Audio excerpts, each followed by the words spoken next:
नमस्कार, तुम्हा सर्वांचं आपल्या स्टडी पॉइंट या यूट्यूब चॅनलमध्ये स्वागत आहे। तर लाडक्या बहिणींसाठी एक महत्त्वाची बातमी आहे। ई-KYCसाठी 6 महिन्याची मुदत वाढवलेली आहे का? नेमकं महिला व बालविकास मंत्री अदिती तटकर यांनी दिलेली ही मोठी अपडेट काय आहे, याबद्दल संपूर्ण सविस्तर माहिती या व्हिडिओच्या माध्यमातून आपण जाणून घेणार आहोत। तत्पूर्वी तुम्ही जर आपल्या स्टडी पॉइंट या यूट्यूब चॅनलवरती जर नवीन असाल तर आपल्या या चॅनलला लगेचच लाईक आणि सबस्क्राईब करायला विसरू नका। चला तर मग वेळ वाया न घालवता लाडक्या बहिणींसाठी हा महत्त्वपूर्ण अपडेट काय आहे ते या ठिकाणी आपण जाणून घेऊया। बघा, या ठिकाणी तुम्ही टायटल पाहू शकता। टायटल काय आहे बघा, लाडकी बहीण योजना अपडेट। लाडक्या बहिणींसाठी महत्त्वाची बातमी, ई-KYCसाठी 6 महिन्याची मुदत वाढवली का? अदिती तटकर यांनी दिली मोठी अपडेट। पहा संपूर्ण सविस्तर अपडेट। मुख्यमंत्री माझी लाडकी बहीण योजनेचा लाभ घेणाऱ्या महिलांसाठी एक दिलासादायक बातमी समोर आलेली आहे। बऱ्याच दिवसांपासून मुख्यमंत्री माझी लाडकी बहीण योजनेच्या ई-KYC प्रोसेसची मुदत वाढणार का असा प्रश्न महिलांच्या मनामध्ये निर्माण होता किंवा उपस्थित होता। कारण आतापर्यंत याच कारणामुळे महिलांचे लाभ देखील वगळण्यात आले आहेत आणि त्यातच ई-KYC प्रोसेस अथवा सोशल मीडियावर पसरत होत्या।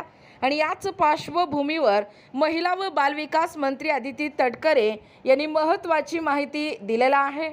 पहा, एकूणच राज्याचे महिला व बालविकास मंत्री अदिती तटकरे यांनी काय स्पष्टीकरण दिलेलं आहे।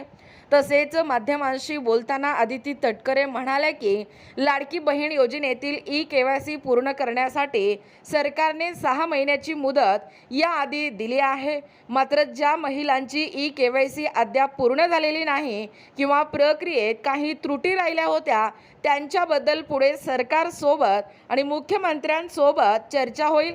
तर पात्र लाभार्थ्यांवर कोणताही अन्याय होणार नाही असं देखील त्यांनी या ठिकाणी स्पष्ट सांगितलेलं आहे। त्यामुळे ही माहिती लाडक्या बहिणींसाठी अत्यंत महत्त्वाची आणि दिलासादायक आहे। बघा, सोशल मीडियावर व्हायरल होत असलेल्या व्हिडिओच्या द्वारे या ठिकाणी मंत्री अदिती तटकर यांनी स्पष्टीकरण दिलेलं आहे। ज्या महिलांची अद्यापही ई-KYC पूर्ण झालेली नाही तर प्रक्रियेत काही त्रुटी राहिल्या होत्या त्यांच्याबद्दल पुढे सरकारसोबत मुख्यमंत्र्यांसोबत चर्चा होणार आहे। पात्र लाभार्थ्यांवरती अन्याय होणार नाही असं देखील या ठिकाणी सांगितलेलं आहे। बघा, जुलैचा नेमका हप्ता कधी मिळणार, जुलै महिन्याचा हप्ता कधी जमा होणार याबद्दल सरकारकडून अजून अधिकृत तारीख जाहीर करण्यात आलेली नाही। पण मागच्या काही हप्त्याची तारीख पाहता जुलै महिन्याचा हप्ता या ठिकाणी हा ऑगस्टच्या 15 तारखेपर्यंत या ठिकाणी येण्याची शक्यता आहे। पण लाभार्थ्यांनी अधिकृत घोषणेकडे लक्ष ठेवावे। बघा, हप्ता नेमकं वाढणार का?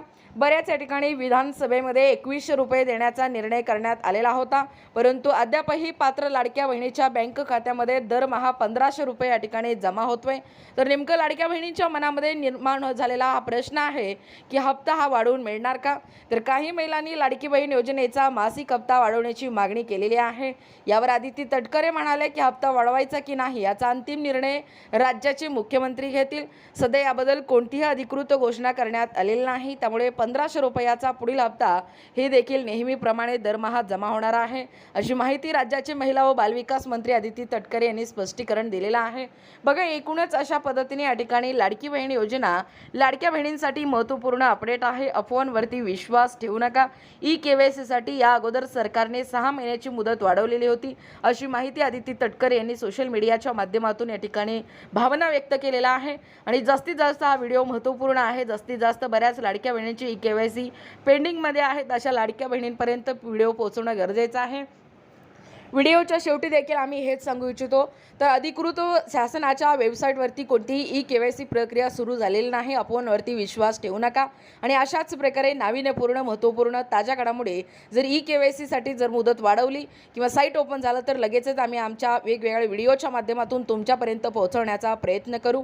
आणि अशाच प्रकारचे नाविन्यपूर्ण व्हिडिओ पाहण्यासाठी किंवा तुम्हाला जर आमच्या अध्यापनाचे व्हिडिओ आवडत असतील तर आपल्या स्टडी पॉइंट या यूट्यूब चॅनलला लगेचच लाईक करा, शेअर करा, सबस्क्राईब करा आणि व्हिडिओ आवडल्यास शेअर करा। धन्यवाद।